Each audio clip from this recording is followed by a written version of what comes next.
Hi guys. तो previous video lecture में हमने देखा था कि जो सोर्स फ्री आरएलसी सर्किट है उसके लिए जो कैरेक्टरिस्टिक इक्वेशन थी वो क्या थी, D square plus R by L D plus 1/LC equals to 0। ठीक है। और हमने इसमें देखा था कि इसके 4 तरीके के रेस्पॉन्स पॉसिबल थे। Number 1 is over damped, second one is critically damped and third one is under damped and fourth was undamped और ओसिलेटरी रेस्पॉन्स। ठीक है। तो इस वीडियो लेक्चर में हम क्या करेंगे कि जो ये चारों तरीके के जो रेस्पॉन्स है इनको डिटेल में और जो इनके ग्राफ हैं उनके बारे में स्टडी करेंगे। तो जो इसमें पहला रेस्पॉन्स ले रहे हैं वो है ओवर डैम्प्ड रेस्पॉन्स। तो इसके लिए आपने देखा था कि जो अल्फ़ा ग्रेटर देन क्या होता है, ओमेगा नोट, और जो जीटा होता है वो किसके बराबर होता है, अल्फ़ा बाई ओमेगा नोट। तो ये जो जीटा है ओवर डैम्प्ड रेस्पॉन्स के लिए जीटा ग्रेटर देन क्या होगा, 1। ठीक है। और जो ये कैरेक्टरिस्टिक इक्वेशन है जो इसके रूट आए थे वो क्या थे, D equals to minus alpha plus minus square root of alpha square minus omega naught square. ठीक है। ओवर डैम्प्ड रेस्पॉन्स के लिए जो अल्फ़ा है वो क्या है, greater than omega naught. This implies जो square root of alpha square minus omega naught square है ये क्या है, ये एक पॉजिटिव रियल नंबर है। ठीक है। तो अब देखिए जो यहाँ पे दो रूट हैं, D one equals to minus alpha plus square root of alpha square minus omega naught square and second one is minus alpha minus square root of alpha square minus omega naught square. मान लीजिए जो D1 है इसको हम क्या बोल रहे हैं, S1, एंड जो D2 है इसको हम क्या बोल रहे हैं, S2। ठीक है। तो अब यहाँ पे देखिए जो इसका रेस्पॉन्स है वो क्या लिख सकते हैं, I T equals to A1 E की पावर S1T प्लस A2 ई की पावर S2T। यहाँ पर अगर S1 और S2 की बात की जाए तो देखिए S1 क्या है, S1 है minus alpha plus square root of alpha square minus omega naught square. तो ये जो वैल्यू है वो लेस देन अल्फ़ा है क्योंकि यहाँ पे जो ओमेगा नोट है 1/√LC वो अल्फ़ा स्क्वायर में से क्या हो रहा है, सब्ट्रैक्ट हो रहा है। दिस इम्प्लाइज जो S1 है वो क्या है, नेगेटिव। और इसी तरीके से अगर S2 को देखेंगे तो वो भी क्या आएगा, नेगेटिव। क्यों, क्योंकि जो अल्फ़ा और जो ओमेगा नोट हैं ये क्या हैं, पॉजिटिव रियल नंबर हैं। अल्फ़ा किसके बराबर था, R/2L के, और जो ओमेगा नोट है वो किसके बराबर था, 1/√LC के। अब देखिए अब अगर यहाँ पे S1 और S2 में अगर मैग्नीट्यूड वाइज बात की जाए तो जो S1 है वो क्या होगा, लेस देन S2। क्यों, जैसे यहाँ पे देखिए, क्यों, जैसे इसको समझने के लिए अगर यहाँ पे देखें तो मान लो ये इस तरीके से है, -4 + 2 और -4 -2। तो ये जो वैल्यू है ये क्या है, S1, क्योंकि इसमें जो ये पॉजिटिव नंबर है square root of alpha square minus omega naught square ये क्या है, ऐड हो रहा है, और यहाँ पे क्या हो रहा है, सब्ट्रैक्ट हो रहा है। तो जो मोड S1 है वो लेस देन क्या है, मोड S2। ठीक है। मतलब क्या है कि जो ये IT का जो एक्सप्रेशन है इसको अगर हम ध्यान से देखेंगे तो मान लो ये कुछ इस टाइप का है, A1 ई की पावर -2t मान लो इसको, प्लस A2 ई की पावर माइनस, यहाँ पे मान लो 60 टाइप में है। समझ में आ रहा है यहाँ पे हम क्या बोल रहे हैं कि जो S2 है वो यहाँ पे -6 के बराबर है और यहाँ पे जो S1 है वो -2 के बराबर है। ये क्यों एक्सप्लेन किया जा रहा है, क्योंकि हम यहाँ पे जो IT है इसका ग्राफ स्केच करने की कोशिश करेंगे। तो जो S1 है ना वो क्या है, -अल्फ़ा प्लस समथिंग है, यानी कि ये नेगेटिव है लेकिन मैग्नीट्यूड वाइज ये क्या है, less as compare to S2। ठीक है।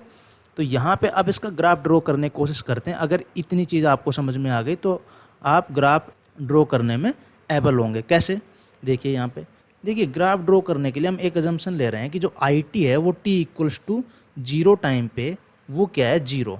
ठीक है, ये अजम्पशन हम ले रहे हैं। तो यहाँ पे देखो आप कि जो IT है वो किसके बराबर है, A1 ई की पावर S1T प्लस A2 ई की पावर S2T।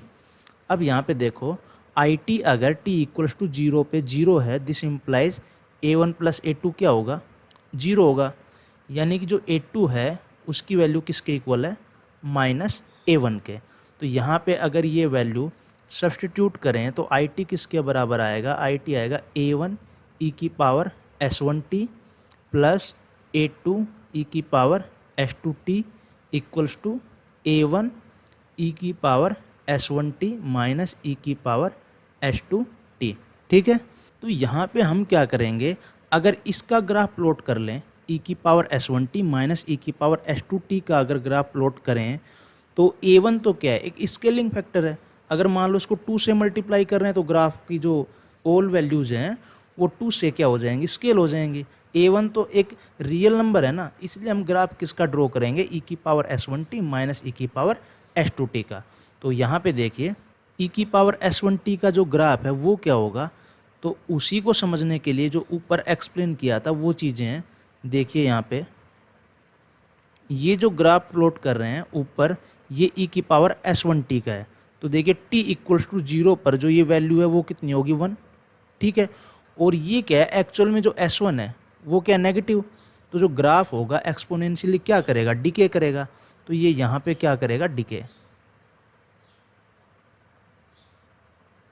ठीक है, अब देखिए जो s2 है ना वो मोर नेगेटिव है एज कम्पेयर टू s1, तो ये टाइम के साथ फास्ट डिके करेगा, इसलिए वो चीज़ यहाँ पे एक्सप्लेन की गई थी ऊपर। तो यहाँ पे t इक्वल टू 0 पर जो इसकी वैल्यू होगी वो तो 1 होगी, लेकिन जो इसकी डिकेइंग रेट है वो जो e की पावर s1t है उससे क्या होगी, फास्ट। इसलिए यहाँ पे जो इसका ग्राफ बनेगा वो कुछ इस तरीके का ग्राफ बनेगा। ठीक है, यहाँ पे ये जो लाइन है रेड लाइन, ये जो एक्सिस है इसको इन्फिनिटी पे जाके क्या करेगी, टच। ये अजम्पशन है। ठीक है, यानी t टेंस टू इन्फिनिटी होगा तो जो e की पावर s2t है वो किसको अप्रोच करेगा, 0 को। तो यहाँ पे अब हमें क्या करना है, दोनों ग्राफ को क्या करना है, ऐड। ये जो ग्राफ है ये है माइनस e की पावर s2t का, और ये जो ग्राफ है ऊपर वाला ये है e की पावर s1t का। तो अब अगर इस ग्राफ को हम ऐड करें इन दोनों ग्राफ्स को तो क्या आएगा, यहाँ पे 0 आएगा। और यहाँ पे अगर आप देखोगे तो जो फाइनल वैल्यू है वो तो दोनों कहाँ पे अप्रोच कर रहे हैं, 0 पे। तो यहाँ पे किसको अप्रोच करेगा ग्राफ, 0 को। और यहाँ पे बीच में कहीं ना कहीं क्या आएगा, मैक्सिमा। क्यों, क्योंकि यहाँ पे अगर आप देखोगे ये जो वैल्यू है ये मोर पॉजिटिव है, ये क्या है, मोर पॉजिटिव। और ये जो नेगेटिव है वो लेस नेगेटिव है। तो जो इन दोनों को ऐड करेंगे तो वैल्यू क्या आएगी, पॉजिटिव। तो यहाँ पे कुछ वैल्यू पॉजिटिव आएगी, तो ये ग्राफ किस तरीके से बनेगा, कुछ इस तरीके से। ठीक है, तो ये जो ग्राफ है ये किसका आ गया, आई टी का, वेयर जो आई टी है वो क्या है, a1 e की power s1t minus a1 e की पावर s2t। तो ये जो ग्राफ है इसको हम a1 से स्केल भी मान लो कर दिया है, लेकिन शेप तो ऐसी रहेगी ना। ठीक है, तो अब यहाँ पे आपको ये चीज़ समझ में आ गई होगी। लेकिन यहाँ पे जो हमने अजम्पशन लिया है a1 से जो मल्टीप्लाई किया है, जो एक्चुअल में जो ग्राफ बना था e की पावर s1t माइनस e की पावर s2t का, वो तो ये बना था। और फिर हमने मान लिया कि इसको a1 से हमने क्या कर दिया, स्केल भी। तो इसकी शेप ऐसी रहेगी, लेकिन इसकी जो शेप तो ऐसी रहेगी, लेकिन ये पॉजिटिव भी हो सकता है और नेगेटिव भी हो सकता है। क्योंकि a1 अगर पॉजिटिव होगा तो ये ग्राफ पॉजिटिव होगा, अगर a1 नेगेटिव होगा तो यही ग्राफ किस तरीके से बनेगा, कुछ इस तरीके से। यहाँ पे देखिए कुछ इस तरीके से ग्राफ बनेगा। ठीक है, ये अगर a1 क्या होगा, नेगेटिव होगा तो। लेकिन हमने क्या अज्यूम किया है, a1 क्या है, पॉजिटिव। क्यों अज्यूम किया है, क्योंकि जैसे आगे और ग्राफ प्लॉट करेंगे क्रिटिकली डैम्प्ड का, तो उसमें क्या है, ग्राफ को अगर कंपेयर करेंगे तो कुछ ना कुछ तो सभी में कंडीशन सेम ही रखनी पड़ेंगी ना। इसलिए हम यहाँ पे a1 को मान लो क्या रख रहे हैं, पॉजिटिव। a1 को हम अज्यूम कर रहे हैं कि a1 क्या है, ग्रेटर देन 0। तो जो ओवर डैम्प्ड है इसका जो रेस्पॉन्स आया है वो क्या आया है, यहाँ पे जो इसका रेस्पॉन्स है वो किस इस तरीके से आया है। ठीक है, और ये क्या है, आई टी का ग्राफ है, और इसकी वैल्यू क्या है, a1 e की पावर s1t माइनस e की power s2t, where a1 is greater than 0 and I T at t equals to 0 equals to 0 ampere. ये हमने क्या लिए हैं, कुछ अजम्पशन लिए हैं। ठीक है, तो ये ग्राफ किसका हो गया, ओवर डैम्प्ड रेस्पॉन्स का। और यहाँ पे आप देख सकते हो कि यहाँ पे कोई ऑसिलेशंस नहीं है। और दूसरा, अगर इसका ग्राफ आप वो ड्रॉ करना चाहो तो आप एओडी का यूज भी कर सकते हो, एप्लीकेशन ऑफ डेरिवेटिव, जो आपने 12th क्लास में पढ़ा हुआ है। उसमें क्या करते हैं कि इसका जो रूट है वो केवल एक ही पॉसिबल होगा t=0 पर, और कोई इसके रूट पॉसिबल नहीं होंगे। तो फिर आप जो इसकी लिमिटिंग केस है t +∞ -∞ पर इसको एनालाइज कर सकते हो, ठीक है। और जो इसका मैक्सिमम पॉइंट आ रहा है ये वाला, इसको भी आप इसको डिफ्रेंशिएट करके जो टाइम है उसकी वैल्यू कैलकुलेट कर सकते हो कि ये किस टाइम पर इसकी जो ये वैल्यू है ये पीक वैल्यू है, मैक्सिमम वैल्यू है, ठीक है। तो वो सब चीज़ें मैथमेटिकल कैलकुलेशन है, वो क्वेश्चंस के थ्रू ज़्यादा क्लियर हो जाएंगी, ठीक है। तो ये जो रेस्पॉन्स है इसको अब आप याद रखो कि कुछ इस तरीके का रेस्पॉन्स आता है, ठीक है। तो अब जो हम सेकंड जो केस देखेंगे वो कौन सा केस देखेंगे, क्रिटिकली डैम्प्ड का, ठीक है। तो ये कौन सा रेस्पॉन्स है, ओवर डैम्प्ड रेस्पॉन्स। तो अब देखिए जो सेकंड है वो क्या है, critically damped case, critically damped case या फिर रेस्पॉन्स। तो इसके लिए क्या था, alpha equals to omega naught था। दिस इम्प्लाइज जो जीटा होगा वो क्या होगा, alpha by omega naught equals to 1, ठीक है। तो इसमें देखिए जो इसका रेस्पॉन्स आया था वो क्या आया था कि जो यहाँ पे जो रूट थे वो क्या थे, इक्वल। क्यों, क्योंकि जो d1 है और जो d2 है वो किसके इक्वल था, minus alpha plus minus square root of alpha square minus omega naught square, ठीक है। तो ये क्या जाएगा, 0। तो यहाँ पे d1 d2 क्या होंगे, इक्वल, और इसकी वैल्यू किसके बराबर होगी, माइनस अल्फ़ा के। तो जो रेस्पॉन्स आएगा वो क्या आएगा, a1 प्लस a2t और e की पावर माइनस अल्फ़ा टी। मतलब डिफरेंशियल इक्वेशन में क्या होता है, जैसे कैरेक्टरिस्टिक इक्वेशन के 4 रूट बराबर आ गए, मान लो अल्फ़ा अल्फ़ा मतलब minus alpha minus alpha minus alpha and minus alpha. तो जो उसका सोल्यूशन लिखते हैं वो किस तरीके से लिखते हैं, a1 plus a2t plus a3t square plus a4t cube और e की पावर माइनस अल्फ़ा टी। इस तरीके से सोल्यूशन लिखा जाता है किसका, डिफरेंशियल इक्वेशन का। तो ये जो चीज़ें ग्रेड डिटेल में मैथमेटिक्स में स्टडी करेंगे, ठीक है। तो यहाँ पे देखिए अगर आई ऑफ 0 को अगर मैं देखूँ तो क्या आएगा, यहाँ पे a1 और आई ऑफ 0 हमने क्या अज्यूम किया था, 0। तो यहाँ पे जो आई टी है वो किसके बराबर आ गया, a2t e की पावर माइनस अल्फ़ा टी के। तो अब अगर इसका ग्राफ ड्रॉ करने की कोशिश करें तो आपको अगर एओडी का थोड़ा सा भी आइडिया है कि जो ग्राफ है वो किस तरीके से स्केच करते हैं, तो यहाँ पे देखिए कि जो ये इक्वेशन है इसका जो रूट है वो ओनली t=0 पर ही पॉसिबल है, क्योंकि e की पावर माइनस अल्फा टी कभी भी 0 को टच नहीं करेगा। इसका मतलब जो इसका रूट है वो केवल एक ही रूट पॉसिबल है, t=0। तो एक ग्राफ है t=0 को क्या करेगा, टच करेगा, ठीक है। और अगर मैं limit t tends to infinity की बात करूं तो t मतलब a2t e की पावर माइनस अल्फ़ा टी, ये जो इसकी वैल्यू क्या आएगी, यहाँ पे अगर ध्यान से देखोगे तो इसको मैं क्या लिख सकता हूँ, a2t अपॉन e की power alpha T where limit t tends to infinity. तो अल्फ़ा तो एक पॉजिटिव नंबर है, यानी कि ये भी कहाँ पे जाएगा, इन्फिनिटी को अप्रोच करेगा, और ये वैल्यू भी कहाँ पे जाएगी, इन्फिनिटी को अप्रोच करेगी। तो ये इन्फिनिटी बाई इन्फिनिटी है, यानी कि यहाँ पे LH रूल अप्लाई कर सकते हैं। तो ऊपर जो डेरिवेटिव होगा वो क्या होगा, a2, और नीचे होगा वो क्या होगा, अल्फ़ा e की power alpha T limit t tends to infinity. तो ये वैल्यू क्या आएगी यहाँ पे, 0, ठीक है। और दूसरी बात ये भी है कि यहाँ पे एक एक्सपेंशन से भी आप इसको समझ सकते हो। इसको क्या लिख सकते हो, a2t अपॉन, इसको क्या लिखोगे, 1 प्लस अल्फ़ा टी का whole square by 2 factorial plus and so on, और यहाँ पे क्या limit t tends to infinity. तो भी यहाँ पे क्लियरली आपको दिख रहा है क्या आएगा, 0, अगर LH रूल नहीं लगाते हो तब भी। तो यहाँ पे जब t टेंस टू इन्फिनिटी की तरफ अप्रोच करेंगे तो ये वैल्यू कहाँ पे अप्रोच करेगी, 0 की तरफ। और यहाँ पे आप देख सकते हो अगर आप कोई बीच में पॉजिटिव वैल्यू रखोगे तो जो वैल्यू आएगी वो क्या आएगी, पॉजिटिव। यानी कि ग्राफ कहीं ऐसा आएगा जहाँ पे बीच में कुछ मैक्सिमम वैल्यू आएगी, ठीक है। तो ये कुछ इस तरीके से ग्राफ इसका प्लॉट होगा, जो सेम किसकी तरह है, ओवर डैम्प्ड की तरह है। तो ये किसका ग्राफ हो गया, IT का, और ये क्या है, T, ठीक है। तो अब अगर इसको थोड़ा ध्यान से देखोगे ना तो यहाँ पे आपको दिखेगा कि कुछ टाइम तक जो टी है वो डोमिनेट कर रहा है।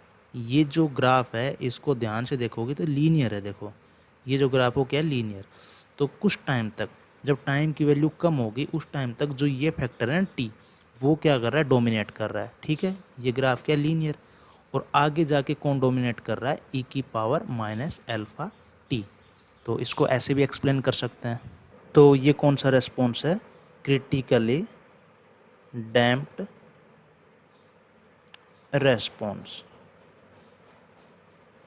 तो अब देखिए जो इसमें थर्ड जो टॉपिक है, मतलब जो थर्ड केस है वो कौन सा है, under damped case, under damped response.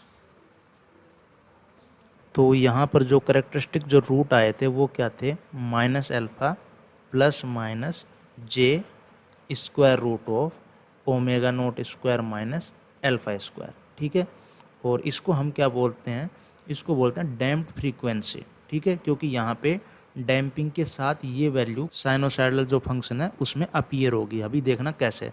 तो इसको माइनस एल्फ़ा प्लस माइनस जे ओमेगा डी बोल देते हैं। ठीक है, तो जो इसका इक्वेशन है करंट का वो किस तरीके से आएगा, वो आएगा ई की पावर माइनस एल्फ़ा टी और यहाँ पे A one cos of omega D T plus यहाँ पे क्या आएगा A two sine of omega D T. तो अब आप यहाँ पे ये चीज़ें पढ़ चुके हो कि A one cos omega D T plus A two sine omega D T को हम कंबाइंड फॉर्म में भी लिख सकते हैं। इसको square root of A one square plus A two square से क्या करेंगे, डिवाइड करेंगे और फिर इसको साइन या कोसाइन की फॉर्म में लिख सकते हैं। तो यहाँ पे जो फ्रीक्वेंसी है ओसिलेशन की वो क्या है, ओमेगा डी। इसलिए इसको क्या बोलते हैं, डैम्प्ड फ्रीक्वेंसी, क्योंकि ये जो डैम्पिंग फैक्टर इंट्रोड्यूस करने के बाद ये रेस्पॉन्स आया है। ठीक है, और जो डैम्पिंग फैक्टर जब अल्फ़ा बराबर 0 होता है तो वहाँ पे जो फ्रीक्वेंसी अभी आपको देखने को मिलेगी, इससे जो नेक्स्ट होगा अनडैम्प्ड रेस्पॉन्स या फिर ओसिलेटरी रेस्पॉन्स, उसमें जो ओमेगा डी है उसकी जगह क्या दिखेगा, ओमेगा नॉट। इसलिए उसको क्या बोलते हैं, नेचुरल रेस्पॉन्स। क्योंकि वहाँ पे जो एल और सी है ना उसमें जो रेजिस्टेंस हम इंक्लूड कर रहे हैं, जो इंडक्टर का जो रेजिस्टेंस इंक्लूड कर रहे हैं वो वहाँ पे नहीं होगा। ठीक है, लेकिन प्रैक्टिकली ऐसा पॉसिबल नहीं है, इसलिए उसको क्या बोलते हैं, नेचुरल रेस्पॉन्स। और जो ओमेगा नोट है उसको क्या बोलते हैं, अनडैम्प्ड फ्रीक्वेंसी या फिर नेचुरल फ्रीक्वेंसी। ठीक है, तो वो नेक्स्ट केस में देखेंगे। तो यहाँ पे अगर आई ऑफ जीरो की बात करें तो वो क्या आएगा, ए वन और उसकी वैल्यू क्या है, जीरो। तो जो आई टी है वो किसके बराबर आ गया, ई की power minus alpha T A two sine of omega D T. तो यहाँ पे जो साइनोसाइडल फंक्शन है इसका एम्पलीट्यूड है वो क्या है, ए टू ई की पावर माइनस एल्फ़ा टी। ठीक है, और क्या है, साइन ओमेगा डी टी। तो अगर इसका जो ग्राफ है वो स्केच करें तो इसका एम्पलीट्यूड किस तरीके से वेरी करेगा, ए टू ई की पावर माइनस एल्फ़ा टी से, यानी कि इस तरीके से डिकेइंग फंक्शन है ए टू ई की पावर अल्फ़ा टी। और यहाँ पे इसको इस तरीके से बना लो, ये चीज़ें आप सीख चुके होंगे मैथमेटिक्स में। तो ये यहाँ पे क्या आएगा, इसमें क्या करेगा, ये ओसिलेट। और जो इसकी फ्रीक्वेंसी है ये क्या होती है, 2 पाई बाई टाइम पीरियड, वो क्या है, फिक्स है। कितनी, 2 पाई बाई ओमेगा, और यहाँ पे ओमेगा क्या है, ओमेगा डी। ठीक है, और यहाँ पे जो एनवलप है ये जो एम्पलीट्यूड है ये किस तरीके से वेरी कर रहा है, ए टू ई की पावर माइनस एल्फ़ा टी से। तो ये डिकेइंग फंक्शन है इसलिए इस तरीके का रेस्पॉन्स है। ठीक है, मतलब अगर इसको और थोड़ा नीट बनाएं इस डायग्राम को तो वो किस तरीके से होगा, कुछ इस तरीके से, यहाँ पे ये ऐसे और यहाँ पे कुछ ऐसे, और इसमें ये साइनोसाइडली वेरी करेगा इस तरीके से। ठीक है, तो इसका एम्पलीट्यूड जो टाइम के साथ है वो क्या होगा, डिके। ठीक है, लेकिन ये जो डिस्टेंस है ये फिक्स होगी, वो क्या है, 2 पाई बाई ओमेगा डी। ये क्या है, आई टी का ग्राफ है और यहाँ पे क्या टाइम। तो ये कौन सा ग्राफ है, जब जो सिस्टम है वो क्या है, अंडर डैम्प्ड रेस्पॉन्स। और इस रेस्पॉन्स के लिए आपको पता है कि जो अल्फ़ा है वो क्या होता है, लेस देन ओमेगा नोट। तो जो जीटा है वो क्या होता है, अल्फ़ा बाई ओमेगा नोट, वो क्या आएगा, लेस देन 1। अब जो फोर्थ रेस्पॉन्स है उसको डिस्कस करते हैं। वो क्या है, अनडैम्प्ड रेस्पॉन्स या फिर ओसिलेटरी रेस्पॉन्स। तो इसके लिए जो करेक्टरिस्टिक रूट आया था वो क्या था, प्लस माइनस जे ओमेगा नोट। तो जो आई टी का इक्वेशन लिखेंगे वो क्या होगा, A1 cos of omega naught T plus A2 sine of omega naught T. तो अगर आई ऑफ जीरो की बात करें तो वो क्या आएगा, A1 इक्वल्स टू जीरो। तो यहाँ पे जो आई टी है उसका इक्वेशन क्या आ गया, A2 sine of omega naught T. तो देखिए यहाँ पे जो डैम्पिंग फैक्टर है वो क्या है, जीरो, इसलिए इस रेस्पॉन्स को क्या बोलते हैं, अनडैम्प्ड, यानी इसमें कोई डैम्पिंग नहीं है। ठीक है। और ये जो इसका ग्राफ है अगर ये ड्रॉ करें तो ये क्या आएगा, प्योर ओसिलेटरी साइनोसाइडल। ठीक है। तो इस तरीके से ओसिलेशन करता रहेगा और जो इसका एम्पलीट्यूड है वो A2 से -A2 में क्या करेगा, वेरी करेगा। ये क्या है, आई ऑफ टी। तो इसके लिए जो जीटा है वो क्या होगा, zero, alpha by omega naught, क्योंकि यहाँ पे अल्फा क्या है, जीरो। और जो ये ओमेगा नोट है इसको क्या बोलते हैं, अनडैम्प्ड फ्रीक्वेंसी। ठीक है। और जो ये विड्थ होगी ये किसके बराबर होगी, यानी कि जो टाइम पीरियड है वो, इसका टाइम पीरियड क्या होगा, फिक्स होगा, वो क्या होता है 2 पाई बाई ओमेगा। तो यहाँ पे ओमेगा क्या है, ओमेगा नोट। तो जो ऊपर भी जो बात कर रहे थे ना, ये क्या है, ये टाइम पीरियड है। ठीक है। तो टाइम पीरियड तो फिक्स रहेगा। तो यहाँ पे जो ये ओमेगा डी है इसको क्या बोलते हैं, डैम्प्ड फ्रीक्वेंसी। क्यों, क्योंकि ये डैम्पिंग फैक्टर से इंट्रोड्यूस हुई है। ये यहाँ पे दिख रहा है ना, यहाँ पे अल्फा आ रहा है ना, इसी को तो क्या बोल रहा है, अरे square root of omega naught square minus alpha square, इसको हमने क्या बोला है, ओमेगा डी। तो ये क्या है, एक तरीके से स्क्वायर में है, तो जो इसका यूनिट आएगा वो क्या आएगा, फ्रीक्वेंसी का आएगा, रेडियन पर सेकंड। ठीक है। और दूसरी बात क्या है कि जो ओमेगा डी आया ये ड्यू टू अल्फा आया, इसलिए अल्फा क्या डैम्पिंग फैक्टर है, इसलिए हम इसको क्या बोलते हैं, डैम्प्ड फ्रीक्वेंसी। ठीक है। तो अब नेक्स्ट वीडियो लेक्चर में इससे रिलेटेड कुछ प्रॉब्लम सोल्व करेंगे और फिर source free parallel RLC circuit को डिस्कस करेंगे।